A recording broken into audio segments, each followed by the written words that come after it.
प्रेम से बोलिए जय श्री हरि विष्णु भगवान की जय। आज मैं आपके साथ जो बताने जा रही हूँ वो बैसाख मास के चौथे अध्याय की कथा बताने वाली हूँ और आज है दिन मंगलवार का। और इस अध्याय में हम जानेंगे वीर बजरंगबली के जीवन का रहस्य और उनकी कुछ लौकिक और परलौकिक बातें। ऐसा कहा जाता है जहाँ भी रामचरितमानस का पाठ होता है वहाँ पर हनुमान जी की पूजा अवश्य की जाती है। कुछ भक्त तो ऐसे भी होते हैं जो अपनी पूजा अर्चना करते समय जहाँ पर रामचरितमानस का पाठ होता है वहाँ हनुमान जी का भी आसन लगाते हैं और ऐसा कहा जाता है सचमुच में हनुमान जी वहाँ पर आते हैं।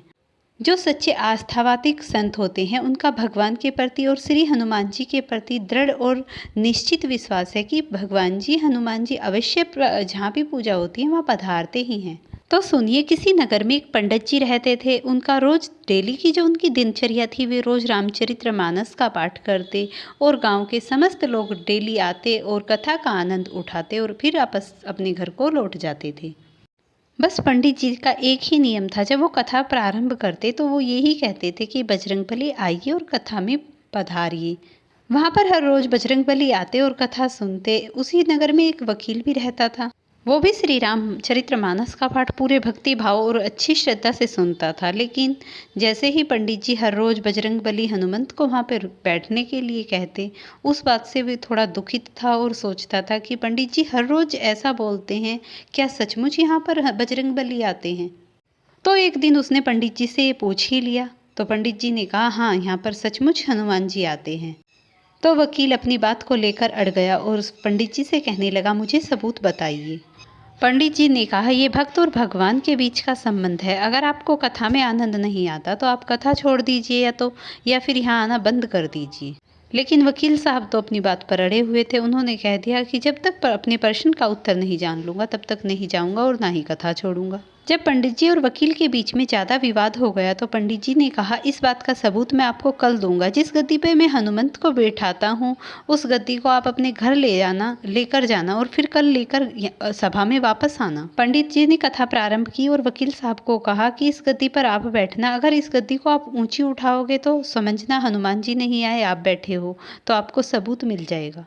पंडित जी ने अपनी कथा प्रारंभ की और हनुमंत को कहा, हनुमंत पधारिए, और फिर वकील साहब को भी कहा, आप भी पधारिए। इस सत्य की परीक्षा को देखने के लिए गांव के बहुत सारे लोग इकट्ठा हुए आए थे कि आज देखते हैं क्या निर्णय होगा। लेकिन वो तो भक्त और भगवान के बीच का प्रश्न था, क्योंकि भक्त की हमेशा लाज रखने के लिए भगवान स्वयं वहाँ पधारते हैं। ऐसा हुआ, वकील साहब पे तो गद्दी ऊंची उठी, हिली तक भी नहीं। 3 बार का उन्हें समय दिया गया लेकिन एक बार तक छू भी नहीं पाए और हनुमान जी ने तो गद्दी को ऊपर उठा दिया। इन सभी चीज़ों को देखते हुए वकील साहब तो तुरंत पंडित जी के चरणों में लौटकर क्षमा याचना मांगने लगे और क्षमा याचना मांगते हुए पंडित जी से कहने लगे, पूजे तो पत्थर में भी भगवान है। हे प्रभु, आप जीते और मेरी हार है।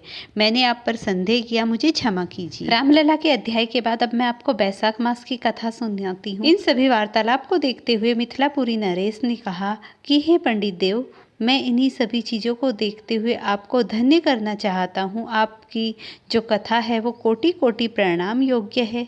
पंडित सोम ने मिथिला नरेश राजा को बताया कि जो भी बैसाख मास में पंखे का दान, गुड़ का दान, हवा का छाया का दान करता है, पत्ते पर भोजन करता है, सुबह सूर्योदय से पहले नहाता है और भगवान को सुगंधित पुष्प श्री हरि विष्णु भगवान को समर्पित करता है, छाया का दान करता है, नलकूप लगवाता है, धूप जल शरबत का दान करता है, इत्यादि व्रत आदि सभी निर्मित कार्य अच्छे तरीके से करता है तो भगवान श्री हरि विष्णु भगवान की कृपा से वह इस लोक में सभी सुखों को भोगता है। अंत में भी वह वैकुंठ धाम को जाता है। एक नर्मदा नदी के किनारे एक वृक्ष था जहाँ पर एक पिशाच रहता था जो अपना ही मांस खाता था और उसका एक पुत्र बहुत ही दयालु था जो वहाँ से गुजर रहा था, लेकिन वो पुत्र को न पहचान पाया। वो भगवान की पूजा अर्चना तो पहले से ही करता था पिशाच, लेकिन उसने अन्न का दान नहीं किया था। बैसाख मास में उसने श्री हरि विष्णु भगवान का अपमान किया था। तो जैसे ही उसने अपने पुत्र को ये सभी बातें बताई तो उसके पुत्र ने उसे श्री हरि विष्णु भगवान की कथा से अवगत कराया।